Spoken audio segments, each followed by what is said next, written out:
São. Pronto, ó. A Eunice Dantas, né, do Ministério Público Federal, ela deu entrevista agora há pouco na Nova Brasil FM, falando que a chapa de Belivaldo Chagas e da a vice-governadora, né, Eliane Aquino, agiu de má fé, e é por telefone que eu vou conversar agora com ela. Doutora Eunice, bom dia. Em que aspecto a senhora faz essa afirmação? Por que utilizar o termo de má fé? O que foi que o Ministério Público Federal conseguiu constatar diante da alegação, diante da afirmação que a senhora fez agora há pouco? Bom dia, ouvintes. É o seguinte, a questão de litigância de má-fé é um termo jurídico que é previsto no Código de Processo Civil. E nesse caso, o que aconteceu? Nós entramos com ações contra o Belivaldo Chagas em outubro, novembro. No prazo da contestação, o réu ele tem que apresentar toda a matéria de defesa. Ele não alegou que havia necessidade nenhuma de consórcio passivo. Em dezembro, nós apresentamos alegações finais. E após isso, o processo já vai para o relator fazer o voto dele e levar a julgamento. Mas quando chegou agora, eles vieram suscitando uma preliminar que deveria ter incluído o Felizola, que era na época o secretário de Inclusão Social, e sendo o Belivaldo, ele devia ter sido incluído na ação também, como os responsáveis pelo ato. E o porquê da má-fé? Primeiro, porque ele está fazendo um atraso processual, porque o processo já está em fase final. Se a gente tivesse que aditar o processo agora, nessa fase, teria que reabrir o prazo todo para o Felizola se defender e tudo. E principalmente, e aí é outra questão, não havia mais prazo para o Ministério Público incluir nenhum réu novo, porque as ações eleitorais têm que ser propostas todas até o dia da diplomação. No caso das ações, tivesse questão judicial eleitoral. E nem para aditar a gente teria mais tempo. Então, o que é que eles esperaram? Eles criaram a nulidade, o termo jurídico diz até que é uma nulidade de algibeira, que é uma nulidade existente e que na última hora eles inventam. E isso é uma litigância de má-fé, porque se eles entendessem que o Felizola deveria ter sido incluído na ação, eles deviam ter alegado na contestação. Porque nesse momento processual, você tem que alegar tudo em sua defesa. Você só pode alegar posteriormente se for um fato novo que tenha sido depois, o que não foi o caso. Então, o que eles pretendem é gerar uma nulidade existente, atrasar o processo por uma esperteza, né? E esse tipo de esperteza no termo jurídico é litigância de má-fé e pode vir a dar até multa também. Nós pedimos que fosse declarado ele como litigante de má-fé, porque ele deveria ter alegado isso na contestação e que não fosse dado seguimento a essa nulidade, porque de fato ela não existe. Até porque a participação do Felizola foi mínima no processo. Quem determinava de fato era o governador, que devia ter feito.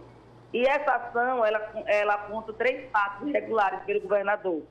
Ela aponta o pagamento antecipado do 13º, que ele antecipou, e assim que acabou a eleição, ele suspendeu o pagamento e ainda ia pagar o restante só desse ano.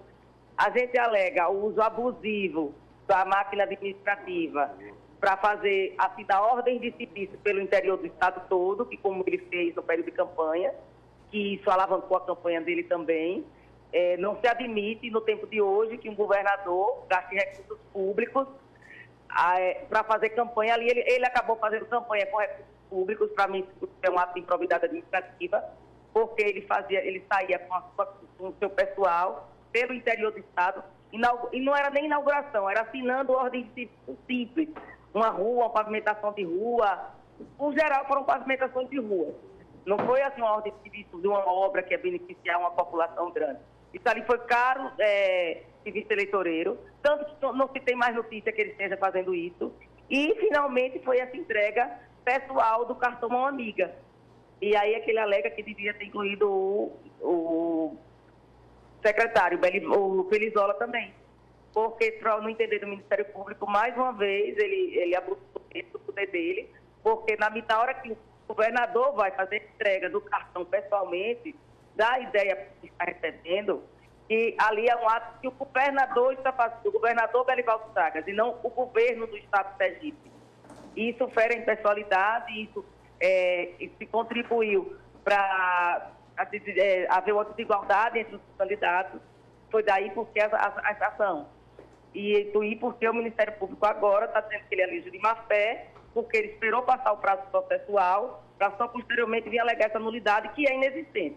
Eu estou conversando ao vivo por telefone com a Procuradora da República, a doutora Eunice Dantas, que está explicando aqui os motivos que levaram a Procuradoria a ter esse parecer. E eu questiono a senhora relatou a questão de multa. Que tipo de implicação pode ter a mais ao atual governador que foi eleito, né, como a senhora está explicando aí da situação eleitoral, o Belivaldo Chagas e a chapa? Existe alguma outra sanção que possa ser aplicada? Não.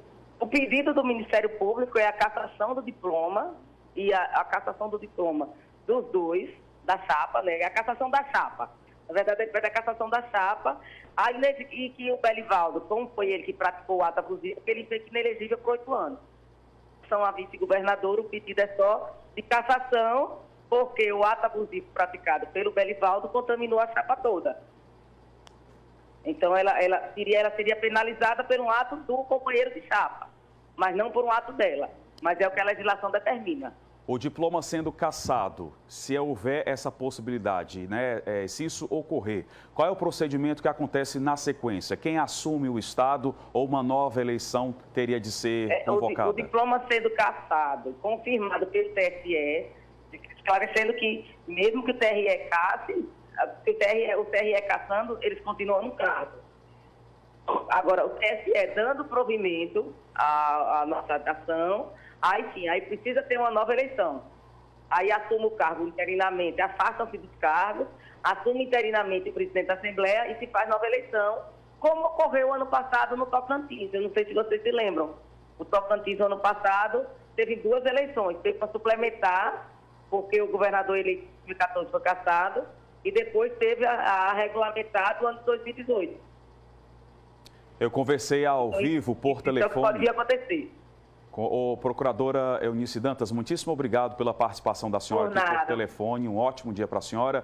Parabenizo também pelo Dia Internacional da Mulher. Parabéns pela mulher atuante que a senhora é na sociedade e para a sociedade sergipana. Um ótimo dia. Ótimo dia e parabéns também a todas as mulheres guerreiras que nós somos. Um bom dia para você. Bom dia.